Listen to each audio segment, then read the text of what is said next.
नमस्कार। Loud India TV में आपका नमस्कार। स्वागत है। हमारे साथ श्री वीरेंद्र सेंगर हैं। वीरेंद्र सेंगर ऐसे पत्रकार हैं जिनके बारे में उनके एक साथी ने अभी मुझे कमेंट किया थोड़ी देर पहले कि चुपचाप रहकर रिपोर्ट करने वाले और अपनी प्रशंसा से दूर रहने वाले पत्रकार हैं। और उन्होंने बिल्कुल सही एक लाइन में वीरेंद्र सेंगर की शख्सियत को एनालाइज कर दिया। हम बातचीत करते हैं, स्टार जर्नलिस्ट हैं और जर्नलिस्ट से एडिटर बनने की यात्रा के बारे में बात करेंगे। इनसे डीएलए के एडिटर रहे, दैनिक सांध्य आगरा का। अभी मैं वीरेंद्र सेंगर जी से स्वागत करने के साथ पहला सवाल ये जानना चाहूंगा। वीरेंद्र जी, आप अपनी पत्रकार की यात्रा कैसे शुरू हुई, किन लोगों के संपर्क में आए, कैसे आपने काम किया, आपको उसमें सेटिस्फेक्शन मिला या नहीं मिला, इन सारी चीजों के बारे में एक संक्षिप्त विश्लेषण वीरेंद्र सेंगर नाम के आदमी का कर दीजिए। संतोष जी, जब इमरजेंसी का दौर था तो उस समय हमारे कुछ साथी थे जो वामपंथी रुझान के थे। वामपंथी तो हम उस तरह नहीं कहेंगे, सब कॉलेजों में थे। तो हम लोग तरह तरह की बातें करते थे। हम लोग उस समय सब्यसाची की किताबें पढ़ते थे कि आओ समाज को बदलो, इस तरह के। तो उससे मैं काफी प्रभावित था। तो ये था कि भाई चलो समाज सुधारने के लिए कुछ किया जाए। तो पहले तो लगा कि राजनीति सबसे उपयुक्त हथियार है। और चूंकि मेरे पिताजी सोशलिस्ट पार्टी के कार्यकर्ता थे और बहुत लंबे समय से कार्यकर्ता थे और वो प्रजा सोशलिस्ट पार्टी में थे, उनको ऑफर था कि भाई संयुक्त सोशलिस्ट पार्टी में आ जाओ, इसे टिकट मिल जाएगा, जीत जाएगा। तो उनका कहना था कि नहीं, मैं तो झोपड़ी में हूँ, झोपड़ी में ही खत्म होऊंगा। और वाकई में ऐसे हुआ। वो और केवल रामनारायण त्रिपाठी कानपुर में रह गए थे। हालांकि रामनारायण त्रिपाठी भी बाद में कांग्रेस में चले गए और एमपी हुए थे। तो मुझे पिताजी का प्रभाव था। तो मैंने अपने क्षेत्र में थोड़ा काम भी शुरू किया था और मैं शुरू करना चाहा था ब्लॉक के चुनाव से। लेकिन मुझे लगा कि जो वहाँ एमएलए थे उस समय बड़े नामी थे, मैं नाम नहीं लूंगा, मेरे बहुत सीनियर हैं और पारिवारिक संबंध हैं। और तो उन्होंने जिस तरह से वहाँ डॉनगिरी होती थी, तो मुझे लगा कि मेरे जैसे आदमी के लिए, सीधे साधे आदमी के लिए उपयुक्त नहीं है। तब फिर मेरा रुझान पत्रकारिता के तौर पर आया और कुछ लोग कानपुर में थे तो जागरण से जुड़े हुए थे, उनके साथ थोड़े सोशल एक्टिविस्ट के तौर पे। और शुरू में थोड़ा नाटक का भी, नुक्कड़ नाटक भी हम लोगों ने किए। इस तरह से शुरुआत हुई। Very good. और फिर जब रविवार आया तो आपकी उदयन जी की रिपोर्ट पढ़ते थे, यही मेरे आदर्श थे। तो हमने फिर रविवार में 2-3 रिपोर्ट्स की और बड़ी इंटरेस्टिंग वाली रिपोर्ट थी। जैसे कि वहाँ फेक इनकाउंटर हुआ था, 4 मजदूरों को काम पे ले गए थे और चूंकि पुलिस को कोटा बढ़ाना था तो उनको मार दिया गया था इनकाउंटर। वो रविवार में छपी थी रिपोर्ट। तो इस तरह से मेरी हौसला अफजाई हुई और इस तरह से शुरुआत हुई। फिर एक भटनागर साहब थे, वो कानपुर के ब्यूरो चीफ थे टाइम्स ऑफ इंडिया के और इंडियन स्टेट में जनरल मैनेजर रह चुके थे। उनकी साथ मैंने कुछ सीखा और उन्होंने एक रिसर्च डॉक्यूमेंट शुरू किया था परिक्रमा के नाम से, जो करीब 200 पेज की होती थी। उनका था कि पूरे उत्तर प्रदेश के डेवलपमेंट पे और उसमें क्या खामियां किया जाए। तो पहला काम किया था बांदा। तो बांदा करीब हम 1 महीने रहे थे और तमाम रिसर्च किया, ग्राउंड किया और वो किताब छपी। विश्वनाथ जी थे तो हम लोगों ने इंटरव्यू भी किया उस समय उनका। हालांकि बाद में भटनागर जी खत्म हो गए, तब मेरे लिए था। फिर मुझे ऑप्शन मिला, लखनऊ से निकल रहा था सामने सहारा, जिसमें अनंशु वर्मा और त्रित कुमार जी एडिटर थे, वाम रुझान के थे। और मुझे लगता था कि एक अच्छा मौका था, मैंने शुरुआत की। और उस दौर में संतोष जी, मुझे 3-4 सालों देश भर में घूमने का मौका मिला। कोई मुझसे पूछता नहीं था उस समय, तो ये इंटरनेट और ये सब कुछ था नहीं। मैं डाक से रिपोर्ट भेजता था और वहीं से कंटेंट लेता और मुझे वहीं से सारा इंडिया से कहीं ना कहीं पैसे मिल जाते थे, तो मैं घूमता रहता था। तो इस तरह से मेरी यात्रा शुरू हुई। बाद में फिर जब वहां से आया तो दिल्ली में आप ही ने मौका दिया मुझे। तो एक राष्ट्रीय स्तर पर जो मौका दिया वो तो आपका इस तरह है उसमें, आप और रामगोपाल जी, नकवी जी। तो इस तरह से मेरी यात्रा शुरू हुई। फिर आगे तो सब आप जानते ही हैं, आप जैसे वरिष्ठों के आशीर्वाद से और नहीं, मेरे जानने से काम नहीं चलेगा वीरेंद्र जी। लोगों को बताना है, उसका कारण है कि आपको मौका नकवी जी, रामकृपाल जी दे सकते हैं या आपने मुझे भी इसका श्रेय दिया। नहीं, आपने भी दिया। लेकिन अगर आपकी रिपोर्ट में दम नहीं होता आपकी रिपोर्ट में कोई एंगल नहीं होता, आपकी रिपोर्ट में कोई खुलासा नहीं होता, तो वो मौका बहुत दिनों तक नहीं चलता। एनीवे, मैं जो आपसे जानना ये चाह रहा हूं कि वो आपके संतोष जी दिमाग में वो ये है। वामपंथी, जी आप कुछ कह रहे हैं? वामपंथी रुझान, मैं देखिए ये नहीं कहूंगा, अगर वामपंथी होता तो मैं सेठों के यहाँ क्यों काम करता, सही जनता के बीच काम करता, तो उस तरह नहीं था। मेरा रुझान था, मुझे लग रहा था कि सेंटर टुवर्ड्स लेफ्ट, मेरा इस तरह का रुझान, अगर मैं सही सही कहूँ तो था। बाद में जब दिल्ली आया तो यहाँ पर मुझे लग रहा था कि वो जनता दल और जनता दल के तमाम जो धड़े थे, या चरण सिंह की पार्टी थी, चरण सिंह थे, और शुरुआती उनसे मुलाकातें भी हुई, तो उस तरह का मेरा रहा है, एक समझ लीजिए सेंट्रिस्ट ही रुझान रहा है। और मैं जहां तक दर्शकों मेरठ की बात मैं कर रहे हैं तो नहीं, मैं मेरठ का सवाल भी, मेरठ की बात भी पूछूंगा। जहां तक उस जी दौर की बात है, मैं दर्शकों को ये बता दूं कि जब वीरेन जी जिस समय का जिक्र कर रहे हैं, उस समय वैचारिक संघर्ष भी था और वैचारिक अवेयरनेस भी थी। आज की तरह नहीं है कि किसी पत्रकार को ये पता ही नहीं कि विचार क्या होता है, या कम से कम पत्रकार बनने के लिए आपको क्या दक्षिण पंथ है, क्या वामपंथ है, क्या समाजवाद है, क्या साम्यवाद है, क्या सर्वोदय है, क्या पूंजीवाद है, और मार्केट फोर्सेस क्या है, इनकी जानकारी अगर आप में नहीं होगी, आप अच्छी रिपोर्ट नहीं कर पाएंगे। फिर आप कैसी रिपोर्ट करते हैं वो आपकी अपनी अंतर्दृष्टि के ऊपर निर्भर करता है। पर अगर आपको विषय की जानकारी नहीं होगी और आप सूचना के ऊपर आधारित रिपोर्ट करेंगे, तो वही करेंगे जो आज पत्रकारिता में हो रहा है या टेलीविजन में हो रहा है। ये मैंने वीरेन जी का बहाना लेकर के उन लोगों को जानकारी दी जो पत्रकारिता के क्षेत्र में हैं और संयोग से ये प्रोग्राम या जानबूझ करके देख रहे हैं, क्योंकि बहुतों ने मुझे कहा है कि वो वीरेन जी को सुनना चाहते हैं। वीरेन जी, सबसे बड़ा सवाल ये है कि ये आपने आपने किसी इंस्टीट्यूट से कहीं सीखा तो नहीं, लेकिन ये जो रोविंग नहीं। करस्पॉन्डेंट का रोल आपने शान सहारा में या सहारा समय में आनंद स्वरूप जी के साथ जो बिताया, उसने आपके ज्ञान को विकसित किया, ये मैं समझ रहा हूं। पर जिस तरीके से आप रिपोर्ट में डूब करके रिपोर्ट करते थे, बहुत सारी रिपोर्ट आपके खाते में है, उन सबको करने की प्रेरणा आपको कैसे मिली? और मैं लोगों को बता दूं कि हाशिमपुरा मलियाना का केस अगर किसी की लेखनी से ओपन हुआ और हिम्मत के साथ हुआ, ये मान के कि सरकार भी हमारे खिलाफ हो सकती है या सरकार हमारे ऊपर किसी तरीके का हमला करा सकती है। हालांकि उस समय आज का जैसा नहीं होता था, पर डर तो होता ही है, एक मन में संशय होता है। वीरेन जी, आपने कैसे की है सारी रिपोर्ट कि उनमें डूब करके उसका तत्व निकालना और फिर हाशिमपुरा और मलियाना, और उसके साथ साथ जो आपने टिकैत जी के किसान आंदोलन को इतना ज्यादा एक्सटेंसिवली लगातार महीनों कवर किया, ये सब आपके दिमाग में कहां से आए?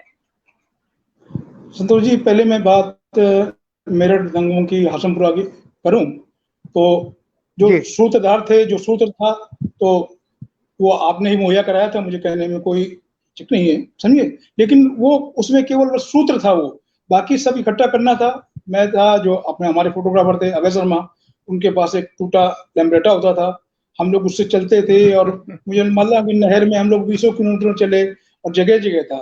तो सरकार का डर तो नहीं था, लेकिन वो जो तथाकथित जो हिंदू संगठन थे, और उनका जो आतंक था वो आज जैसा ही था, आज से कम नहीं था। और मुझे कई बार इसका करना पड़ा। मेरठ में जब था एक बार, तो हमारे जो अपने सहयोगी थे अरविंद सिंह, जो आजकल राज्यसभा के वरिष्ठ पत्रकार हैं, वो भी थे। एक जगह तो क्या है कि चाकू लिए लोग दौड़ा रहे थे और हमारी गाड़ी निकली आगे करके बॉल हो रहा था, हम लोग निकले। एक ने कहा कि अरे वो पत्रकार जा रहा है चौथी दुनिया का, तो हम लोग जस्ट निकल गए। और हम लोग कल्पना कर रहे थे कि मान लीजिए 1 मिनट रुक जाते या भीड़ घेर लेती तो हमारा क्या अर्थ होता। लेकिन इसने भी, इस तरह की चीजों ने भी हमारा, आप भी पत्रकारिता की बड़ी कीमत चुकाते, इतिहास हो जाते, और क्या। गणेश शंकर इतिहास विद्यार्थी तो आखिर इतिहास हुए ही देखिए ना। कि जब ये हाशिमपुरा का हुआ, सब कुछ हुआ, तो मेरे मित्र थे धीर साहब, एनडी धीर, समझिए, तो वो इंटेलिजेंस के सीईओ थे। वो पहले भी आए थे मेरा बयान लेने, और लेने आए। बाद में एक दिन कहा कि वीरेंद्र जी, मैं एक आपको ऐसी चीज बताना चाह रहा हूँ, और उनका मैं किसी मिलवाना चाह रहा हूँ। तो मैं उनके घर चला गया, वो रिटायर भी हो गए थे 2-3 महीने बाद। तो एक को लाए, एक सज्जन बैठे हुए थे, हट्टे कट्टे से लग रहे थे, पहलवान टाइप लग रहे थे वो। तो उनका कि इनको जानते हैं? हमने कहा नहीं जानता। कहा ये कल ही छूट के आए हैं मुझे, और ये ढूंढते ढूंढते मेरे पास आ गए हैं किसी तरह से लिंक से, और ये वीरेंद्र जी आपसे माफी मांगना चाहते हैं। तुमने मुझसे क्यों माफी मांगी? मैं तो परिचय भी नहीं। तो कहा सर आप भाग के बहुत धनी हैं, हम आप दिलशाद गार्डन में फला फला ई ब्लॉक में रहते थे, हमें मारने, आपको मारने का सुपारी मिली थी हमको। वो मुस्लिम थे, अरे समझे? अच्छा। कहा मिली थी।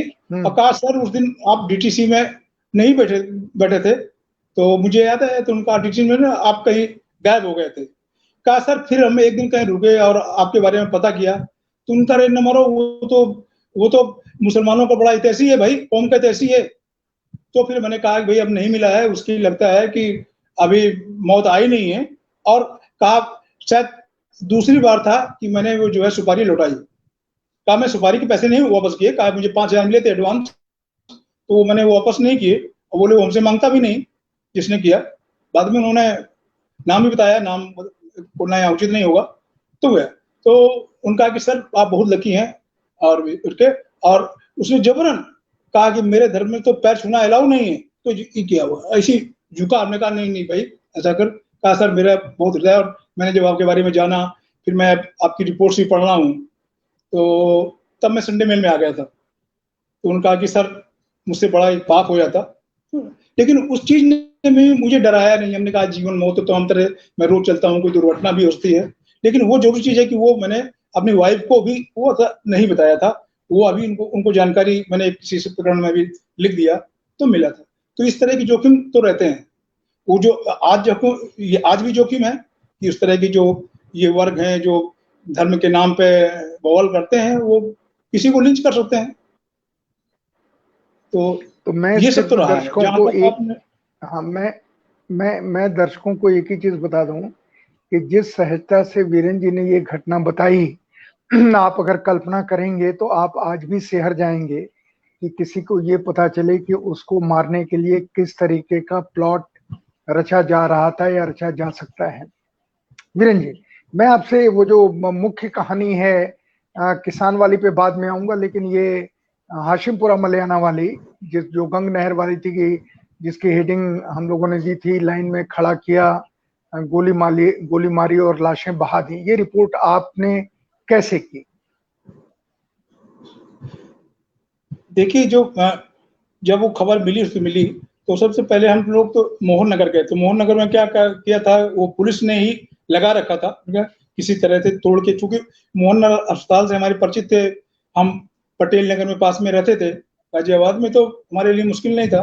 तो किसी तरह से कह सुन के हम वहां अंदर घुस गए। तो वो सज्जन जो घायल थे वो घुस गया। उसको लगा कि हमारा शरीर देख के कि मैं भी कोई पुलिस वाला ही होऊंगा, समझे? कहा सर साहब हमने कप्तान साहब को, कलेक्टर साहब को बता दिया है, समझे? अब कोई नई चीज नहीं है, बस अल्लाह ने मेरी जान बचा दी है, और मुझे किसी को कुछ नहीं कहना है। फिर हमने कहा कि नहीं कैसे हुआ, क्या हुआ? फिर फोटो खींची, फोटो से डर गया वो, तो हमने कहा नहीं फोटो हमने नहीं करेंगे। कहा सर मेरे परिवार मार दिया जाएगा, मैं तो चलो बच गया किसी तरह से, और ना भी बचूं। फिर मेरे सामने ये चुनौती थी कि जो और घायल थे, उन्होंने बताया कि कुछ लोग मुरादनगर में कहीं इलाज करा रहे हैं, कहीं कर रहे हैं। फिर मुझे पता चला कि एक कोई डॉक्टर है, यूनानी डॉक्टर, वो कर रहे हैं इलाज, और किसी तरह वहां घूमते घामते मुझे वो उनका पता चला। वो तीसरी मंजिल पे थे, बहुत डरे हुए थे डॉक्टर साहब। उनको हमने भरोसा दिलाया, कहा नहीं अखबार वाले साहब सब करते हैं, और आपकी तो खबर बन जाएगी, मैं मारा जाऊंगा। तो उनको हमने समझाया, और जो संपर्क सूत्र था, आपके मित्र थे, उनसे मैंने मदद मांगी। तो उन्होंने ये आश्वासन उसको दिलाया कि नहीं ये उस तरह के लोग नहीं है, समझे?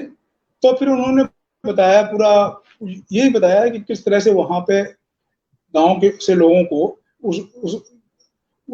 उस हासिमपुरा से लोगों को इकट्ठा किया गया था तलाशी के नाम पर। उन्होंने कहा कि नहीं साहब, कप्तान साहब देखेंगे, और सबको बुलाया गया और कहा कि सब पुरुष आ जाओ। तो उसमें जो बच्चे थे उनको अलग कर दिया गया। कुछ महिलाएं भी आई थी कि नहीं हम पति के साथ बैठेंगे, तो उनको भी अलग कर दिया गया। तो करीब 44 लोग थे, जिनमें 2 ट्रक से उतर गए किसी तरह से, हालांकि गिर गए वो। 42 लोगों को 2 ट्रकों में ले गए थे। और फिर जो कहानी हुई वो पता ही है कि वहां पर वो ले गए गंग नहर में, और इनको एक ट्रक से गोलियां मारी गई, और दूसरा ट्रक जो मकनपुर के पास, जो आज इंदिरापुरम है, वहां जो नहर थी, अभी भी नहर है वो, लेकिन शायद वो नहर तो नहीं रह गई है, ऐसी पानी वानी रहता नहीं उसमें, उसमें बहा दी गई थी। तो दोनों जगह गए, कुछ फोटो मिली। फिर हम लोगों ने वहाँ मसूरी एक जगह है 4-5 किलोमीटर, उस सड़क पे चले और वहां पर देखे कुछ कि कहाँ कहाँ जो कुछ चिन्ह मिले। तो इस तरह से फिर इकट्ठा किया, उस डॉक्टर का बयान लिया। फिर हासिमपुरा गए और वहां देखा, वहां काफी तनाव की स्थिति थी। ये रहा। फिर एक दिन क्या हुआ कि एक अनवर जमाल है, हमारे मित्र हैं, बड़े फिल्मकार हैं, उनको राष्ट्रीय पुरस्कार भी मिल चुके हैं। तो वो जिद कर गए कि नहीं, मैं भी चलूंगा आपके साथ, और ये नहीं, और मुझे फिल्म बनानी है, क्या नहीं। और संयोग की बात है कि लगभग हासिमपुरा के सामने सिनेमा हॉल के वो कुछ दंगा, कुछ नारेबाजी हो रही थी। गाड़ी रुक गई हमारी, तो एक ने पहचान लिया, कहा अरे चौथी दुनिया वाला बदमाश बैठा हुआ है इसमें, समझे। रुक गई, हमने सिपाहियों को आवाज दी, वो दूर चले गए। तो एक ने कहा कि अरे पत्रकार है भाई, उसको कोई वो ये थोड़ा है, कोई दंगाई थोड़ा है, हिंदू है। तो उनका अभी हिंदू है, तो उनका हाँ। एक ने कहा कि ये इसका नाम है वीरेंद्र, तो हिंदू होगा। तो उनका ये कौन है? तो हमने कहा ये हमारा साथी है। अब क्या कहूँ मैं, क्या नाम है? किशोर। तो जमाल ने कहा गया, तो जमाल ने कहा हाँ। हमने कहा किशोर नाम है तुम्हारा? तो उनका इसको नाम नहीं मालूम, क्या नाम बता रहे हो? तो फिर उसने कहा नहीं नहीं, इसको जरा ले जाओ, इसका पैंट उतार के देखो। अब मैं तो कांप गया कि भाई जमाल का पैंट उतारेंगे तब तो क्या होगा। तब तक क्या हुआ कि एक सिपाही और गाड़ी दिखाई पड़ी। अरे हमने कहा कि हम फला कप्तान के मित्र हैं भाई, हम उनके यहाँ जा रहे हैं मीटिंग में, समझिए। तो सिपाही ने कहा, और पत्रकार हैं, दिल्ली से आए हुए हैं। तो उसने भीड़ को अलग किया। फिर एक मेरे को परिचित थे, प्रोफेसर थे, वो देख लिया उन्होंने, कहा नहीं नहीं, अरे ये अपने समाज के लोग हैं, ये हिंदू हैं, कोई दिक्कत नहीं, इनको छोड़ो। तक 4-5 मिनट वाले इस तरह से जमाल जी बचे। और हमें कल्पना लगती है कि अगर जमाल फंसते तो भीड़ को आग लगाने में कितनी देर लगती। बिल्कुल जमाल आज भी हैं वो। बिल्कुल नहीं, बिल्कुल। तो ये इस तरह की होती है। बिल्कुल। मैं दर्शकों को एक छोटी सी चीज बता दूं, वीरेंद्र जी जो बात बता रहे हैं इन्होंने कभी नहीं बताई मुझे, क्योंकि शायद हम जिस परंपरा में शिक्षित हुए, सुरेंद्र जी ने कभी मुझसे कोई घटना इतनी बड़ी बड़ी रिपोर्ट कराई, वो हमारे संपादक थे एसपी सिंह साहब, लेकिन उन्होंने कभी डिटेल नहीं पूछा कि तुम जिंदा आए, वहां मरे, क्या हुआ क्या नहीं हुआ। और मुझे भी ये लगता था कि मैंने भी वीरेंद्र जी से कभी ये घटना पूछी नहीं, इन्होंने बताई नहीं, लेकिन अभी जब ये बता रहे हैं तब मुझे लग रहा है कि उस समय इन्होंने कितना बड़ा काम किया। पर दर्शकों को मैं 2 चीजें इसमें और बता दूं इस पूरी घटना में, कि एक तो उस समय जिनका इन्होंने जिक्र किया कप्तान साहब, वो कप्तान वीएन राय साहब थे, जो गाजियाबाद के एसएसपी थे वो, और बाद में नसीम जैदी साहब जो हमारे चीफ इलेक्शन कमिश्नर हुए। ये दोनों लोग इस सारी घटना को, रात में इन्हें किसी तरह से खबर मिली तो ये देखने के लिए चारों तरफ गए, और उसके बाद हमारे कप्तान साहब वीएन राय साहब एसएसपी गाजियाबाद के, उनका मन उन्हें अंदर ही अंदर कचोटता रहा। उन्होंने ये स्टोरी सबसे पहले उनके एक मित्र थे नवभारत टाइम्स में, उन्हें दी। राजेंद्र माथुर साहब ने इस स्टोरी को छापने में कुछ आनाकानी की, क्योंकि पता नहीं, हालांकि उनकी हिम्मत के ऊपर किसी को भी शंका नहीं है, पर उन्होंने इस रिपोर्ट को उठाया नहीं। तब श्री वीएन राय जो एसएसपी थे गाजियाबाद के, वो चौथी दुनिया के दफ्तर में आए। उनके मित्र थे हमारे मित्र वरिष्ठ पत्रकार और लेखक, फिल्मकार, चित्रकार, क्या क्या कहें, बनारस हिंदू विश्वविद्यालय के भूतपूर्व अध्यक्ष चंचल, उनसे कहा, और वहां से ये कहानी हमारे पास आई। और फिर तो हमारे जो 2 साथी थे, मैंने भी वीरेंद्र जी के साथ उसी अखबार में काम किया है, रामकृपाल और नकवी, ये बिल्कुल कमांडो की तरह इस स्टोरी के ऊपर लग गए। और जिस तरीके से इन्होंने इस स्टोरी को संजाया, संवारा, और वीरेंद्र जी ने जिस तरीके से इसकी एक छोटी से छोटी चीज इकट्ठी की, जो इतने साल मुकदमा चला, जिसका सबूत के रूप में मलियाना केस में जो विक्टिम थे, जो मारे गए थे, जो अपने न्याय की लड़ाई लड़ रहे थे, उनको न्याय हालांकि अभी तक मिला नहीं है, लेकिन उसमें उन्होंने वीरेन जी की रिपोर्ट का हवाला दिया और वो साक्ष्य के रूप में काम आई। अगर ये रिपोर्ट नहीं होती, दुनिया को ये घटना पता ही नहीं चलती। और श्री वीर बहादुर सिंह मुख्यमंत्री थे उत्तर प्रदेश के, हमारे मित्रों में थे, लेकिन उन्होंने मुझे धमकाया, क्या मित्रता वो धमकाया, और 2-2 बार कॉपियां बाजार में खरीदवा ली, हम लोगों ने 2 बार छपवाई।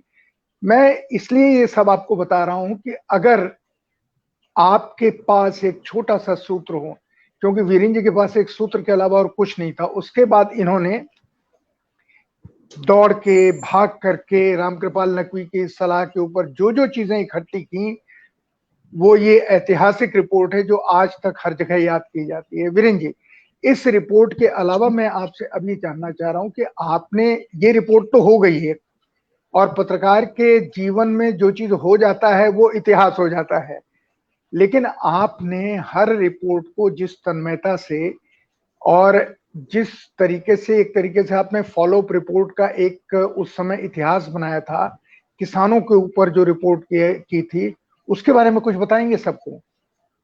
हाँ संतोष जी, पहले इसमें एक मैं तथ्यात्मक सुधार कर दूं। हाशिमपुरा मामले में 16 लोगों को आजीवन कारावास सजा हुई है। अब वो मामला हाईकोर्ट में लंबित है। तो हाँ हाँ, हाँ, तो सजा वही मैंने कहा सजा हो चुकी है। वही मैंने कहा कि जब तक हाईकोर्ट में मामला आएगा वीरेन जी, तब तक जस्टिस डिलेड हो जाएगा, हाँ, क्योंकि उन लोगों को हाँ वो ऑलरेडी हो गया है। तो कितने उसके साल हो गए? 30 6-7 साल से लोग ज्यादा हो जो, गए। हाँ तो उसमें 6-7 लोग खत्म भी हो गए हैं उसके। खत्म भी हो गए, बिल्कुल जी। हाँ वीरेन जी, तो ये संतोष जी, फॉलोअप स्टोरी जो आपने जो टिकैत आंदोलन का बोलिए। था, तो जिस तरह से शुरुआत हुई थी, तो पहले टिकैत को क्या, एक छोटा सा आंदोलन था मेरठ के एक हिस्से का, शामली का। तो जब हम लोगों ने इसको शुरू किया, तो शुरू में क्या हुआ कि एक ऐसी आई कि प्रशासन ने चूंकि टिकैत ने शामली वगैरह में बड़े आंदोलन कर रखे थे, तो जब वो मेरठ कमिश्नरी में घेरने का प्लान किया उन्होंने, तो थोड़े सतर्क हुए और उसको पटाने की कोशिश की। उसके लड़के से मीटिंग की, उससे एक मीटिंग की, और वहां के डीएम से वो रिपोर्ट भी मैंने छाप दी। तो लोगों ने टिकैत को भड़काया कि ये पत्रकार तो जो है सरकार का आदमी है, देखो हमारी गुप्त बातचीत हुई थी, बदनाम करने के लिए छाप दिया। खैर टिकैत नाराज भी हुए। फिर हमने टिकैत ने कहा कि नहीं, आपको गलत फहमी में रखा जा रहा है, आपको लोग ले नहीं गए थे आपके लोग, और ये समझौता अंदर किया था, मैंने इसका किया है, इसमें मैंने तो आपकी प्रशंसा की है, तो उनका पढ़ के सुना। तो हमने पढ़ के सुनाया, तो फिर उन्होंने अपने लोगों को डांटा कि भाई मैं अपढ़ हूँ, लेकिन गलत बात ना बता भाई, और ये मेरा तो सच्चा हीरा है। फिर प्रशंसा की। फिर तो जब आंदोलन हुआ, और मतलब वहां पर 50,000 से 1 लाख तक, 2 लाख तक लोग आते रहे, और वो जैसा जश्न हो गया था पूरे मेरठ का, वो तो पूरा इतिहास है। फिर मैं लगातार उसको फॉलो करता रहा, जगह जगह आंदोलन हुआ, और वो आंदोलन काफी कामयाब हुआ। इस महीने में ज्यादा हुआ कि वो चाहे लंबा चला ना हो, जो जो गांव का किसान, एक सिपाही के आने से पूरा गांव डर जाता था, तो उसमें हुआ कि साहब इंस्पेक्टर जाता था और वो बुलाता था तो नहीं आते थे, किसान कहता था भाई उसकी गरज हो तो मेरे पास आए दरोगा। तो इतनी हिम्मत तो इस आंदोलन ने दे दी थी। और वो टिकैत का था, टिकैत पूरी जिंदगी भर रहे, और वो जब पंचायत में बैठते थे तो बिल्कुल न्यायमूर्ति होते थे। तमाम फैसले वो छोटे मोटे झगड़ों के सारे टिकैत के घर, मतलब वो इस मामले में भी वो एक तरह से न्याय की इकाई का काम भी कर रही थी वो। और उन्होंने बहुत सारे किए, तमाम सामाजिक कुरीतियों के खिलाफ वो आंदोलन काम करता था, जिसको मीडिया छूता ही नहीं था। हमने उस पर ही फोकस किया। चौथी दुनिया ने बहुत सारी रिपोर्ट्स छापी। हालांकि कुछ लोगों ने आरोप भी लगाया कि ये लोग जानबूझ के राजनीतिक कारणों से टिकैत को हीरो बना रहे थे, लेकिन टिकैत किसानों का हीरो था ही, उसको कौन रोक सकता था। तो ये यात्रा और इतना रही। ही नहीं और जहां तक वीरेन जी, आपने जो अभी रिपोर्ट की, उसमें एक जी, बात आप कहते कहते रुक गए, क्योंकि ये पहला आंदोलन था किसानों का देश में जिसने किसानों में ये जागृति पैदा की कि वो भी संगठित होकर कोई फैसला सरकार से अपने पक्ष में करवा सकते हैं। ये इस आंदोलन का बहुत बड़ा निष्कर्ष था।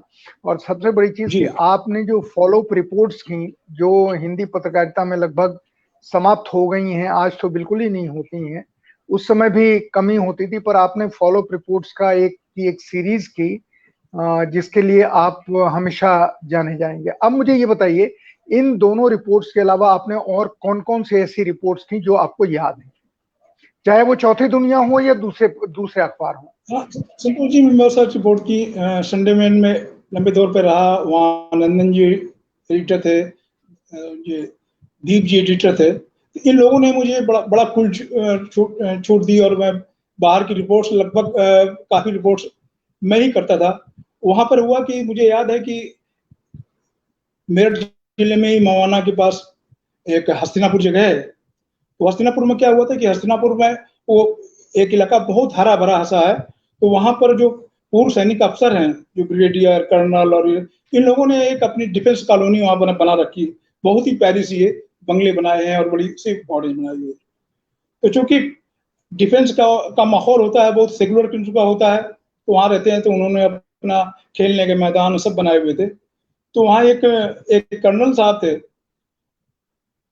एक ब्रिगेडियर साहब थे, उनकी बेटी का प्यार एक मुस्लिम कर्नल की बेटी से हो गया। संयोग से मुस्लिम कर्नल भी वहीं वो मेरठ शहर के थे, और ये हो गया। तो जब इस पता करता चला, तो भाई वो लोग सेलिब्रेट करना चाह रहे थे शादी को बहुत अच्छे ढंग से। तो वो मेरे ख्याल से ये 12वीं मस्जिद जैसे गिरने के बाद का माहौल था, 93 वगैरह की घटना रही होगी। तो ही पता चला कि साहब एक छोटी सी खबर किसी अखबार में छपी थी कि इस तरह से हो गया और बहुत उत्पाद हुआ और ये हुआ। तो 5-7 लाइन की शायद खबर थी। मैं उसको लेके वहां हस्तिनापुर गया। हस्तिनापुर गया तो वो उस ब्रिगेडियर फैमिली से मिला।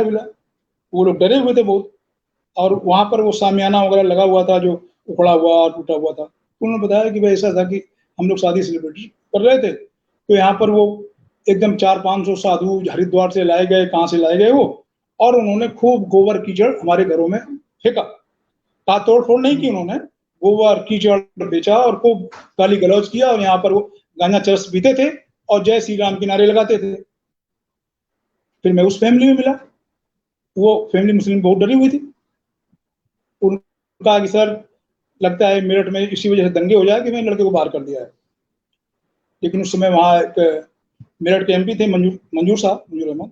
वो बड़े सेकुलर किस्म के आदमी थे, पुराने समाजवादी थे, तो जनता दल से एमपी थे। तो मैंने उनका, मंजूर साहब मेरे पुराने परिचित थे हासिमपुरा के टाइम से, तो मैंने कहा, तो मंजूर साहब भी मेरे साथ गए उस गली में पैदल चल के 1-1.5 किलोमीटर, और उन्होंने मिलवाया। कहा कि नहीं भाई ये अपने आदमी हैं, इनको आप बताओ, सही पूरी घटना बताओ। और लड़का कहीं बाहर नहीं गया था, छिपा हुआ था। वो आया, उसकी फोटो कराई, सारा उसका स्टेटमेंट लिया और किया। फिर मैं विश्व हिंदू परिषद या इस तरह के कोई लोग थे, तो उनसे मिला। तो उन्होंने कहा कि तुम कैसे हिंदू हो, नकली हिंदू हो, तुम तो हासिमपुर वाले हिंदू हो, समझे, तुम्हारा मेरठ आओगे कत्ल हो जाएगा तुम्हारा। तो हमने कहा तुम कत्ल कर देना, बेशक मुझे अपना स्टेटमेंट दे दो। तो खैर नहीं है। तो फिर नंदन जी बोलते बताया उनको।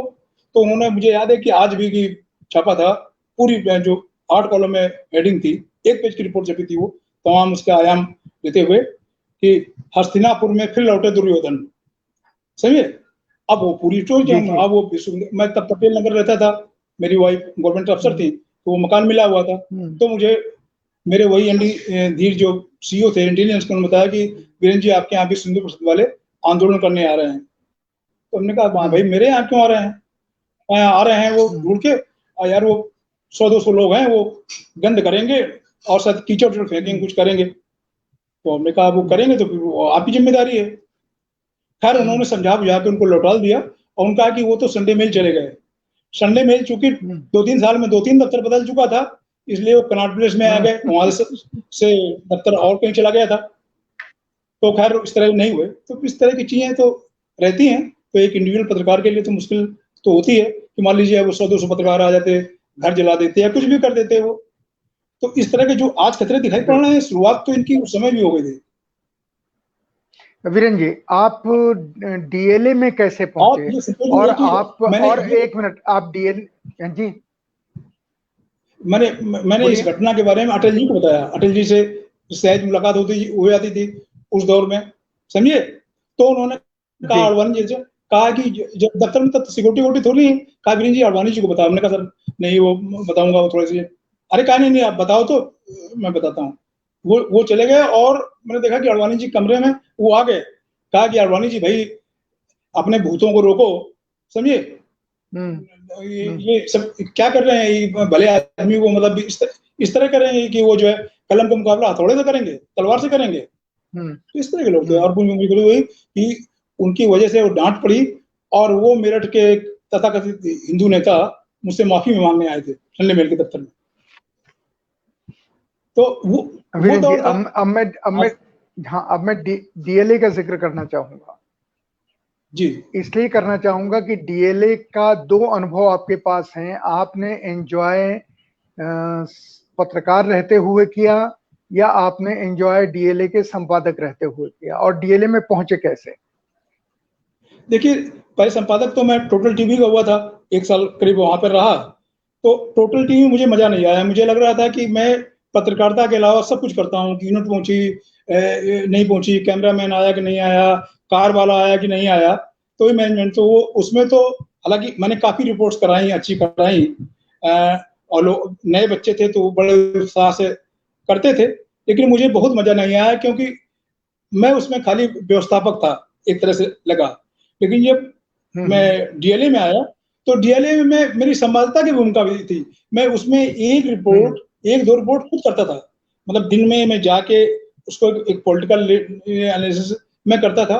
तो मुझे मैंने खूब लिखा भी, अपनी टीम को काफी मोटिवेट भी किया जितना कर सकता था। सीमित साधन थे, फिर भी मुझे काफी संतोष रहा। और सबसे ज्यादा तो जो अजय अग्रवाल जी जो उसके चीफ एडिटर थे, उसके मालिक थे, उनका भी बहुत ही सहयोग रहा। उन्होंने कभी मुझे टोका नहीं। हालांकि अमर उजाला के टाइम में शायद उनकी उदारता उतनी नहीं थी, लेकिन इस टाइम में मैं कहूंगा कि उन्होंने कभी मुझे टोका नहीं। दिल्ली के एडिशन में क्या हो रहा है, कभी भी उन्होंने संपादकीय मामले पे कोई कुछ नहीं की। और बल्कि मेरी रिपोर्ट्स सारे एडिशन में छपती थी, 3-4 एडिशन छपते थे डीएलए के। अजय तो जी आपके काफी मैं कह रहा हूँ अजय जी आपके काफी प्रशंसक रहे। मुझे भी वो जब मिलते थे आपकी प्रशंसा करते थे, बातचीत होती थी। तो हाँ, बहुत अब विनम्र रहे हैं आप। वीरेंद्र आखिर में ये बताइए मुझे ये बताइए कि आपने जिस दौर में पत्रकारिता शुरू की और डीएलए के दौर तक आपने कहा कि मैंने संवाददाता और संपादक दोनों का रोल निभाया। उस समय की पत्रकारिता और आज की पत्रकारिता में आप क्या फर्क देखते हैं, और आपके मन में इसको देख के प्रतिक्रिया क्या आती है? आपके अंदर से क्या हिलोर उठती है? देखिए संतोष जी, एक तो ये है कि जिस तरह से कि हम लोगों में था कि केवल धंधे के लिए नहीं आए थे, और कहीं ना कहीं ये था कि समाज के लिए कुछ करना है, कुछ योगदान करना है। तो उस तरह की एक मिशनरी भावना थी। आज के लोग शुद्ध व्यवसाय की दृष्टि से आ रहे हैं, उनमें कुछ चीजें अच्छी हैं हमारी पीढ़ी से। मैं आज कहूंगा कि जैसे कि हमारी पीढ़ी में, हमारे दौर में पाखंड काफी था हम लोगों में, लेकिन आज के दौर में बच्चे जो आ रहे हैं पाखंडी बिल्कुल नहीं है। जो कुछ होता है साहब, अगर नहीं मालूम, नहीं पढ़ा, तो कहते सर मुझे नहीं मालूम, मैंने नहीं पढ़ा। हालांकि कुछ चीजें अज्ञानता कहते हैं ऐसी, जैसे कि साहब वो 1975 में पैदा नहीं हुआ था और ये नहीं हुआ था। तो भी हम भी कहते हैं हम 1857 थोड़ा पैदा हुए थे। हमें एक पत्रकार को चीजें जाननी चाहिए। इस तरह की हठदरिद्रता तो होती है, लेकिन नए दौर में वो स्टफ नहीं खराब है। जो माहौल मिला है, जिस तरह के अखबार मालिक मिले हैं जिनकी रीढ़ नहीं है, और जिस तरह के संपादकों का चुनाव होता है। संपादक आज इस मेरिट पर नहीं चुना जाता कि वो अच्छा लेखक है, अच्छा पत्रकार है। ये गुण हो तो और अच्छे, लेकिन दूसरे गुण नहीं होंगे तो संपादक नहीं हो सकता वो। तो मैं उसको इस तरह से देख रहा हूँ। तो मैं नई पीढ़ी का बहुत दोष नहीं मान रहा हूँ, और उनको माहौल ही नहीं मिल रहा। संतोष जी, आप जैसे लोग थे तो मुझसे कभी पूछते नहीं थे कि वीरेंद्र कहाँ रिपोर्ट कर रहे हो, क्या कर रहे हो, कहाँ घूम रहे हो। लेकिन एक विश्वास था, और हमारी कोशिश थी कि वो विश्वास न टूटे, और ऐसा काफी हद तक रहा भी। तो ये अंतर में देख रहा हूँ।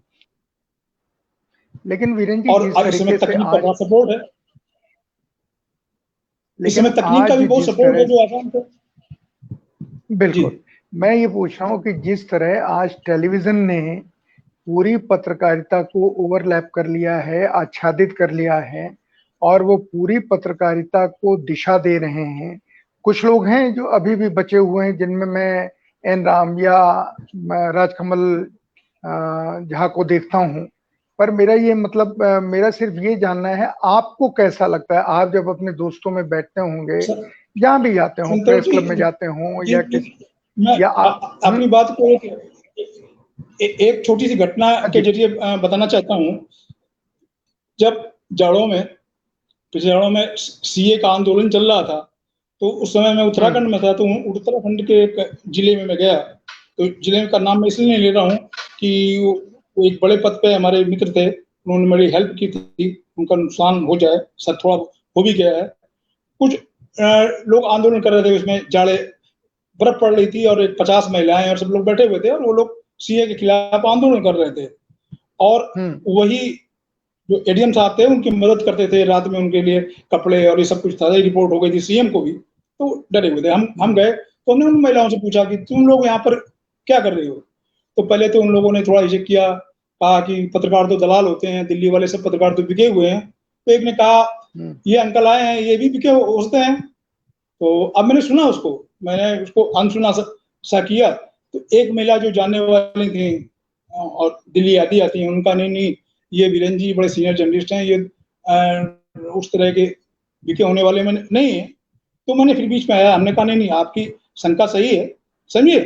और क्योंकि पूरा माहौल है तो आप जो शक कर रही हैं, तो हालांकि सामने आएगी कहीं नहीं अंकल, आपको हर्ट करने का मेरा मतलब नहीं था, लेकिन हमने सुना तो यही कि दिल्ली के सारे पत्रकार बिक गए हैं।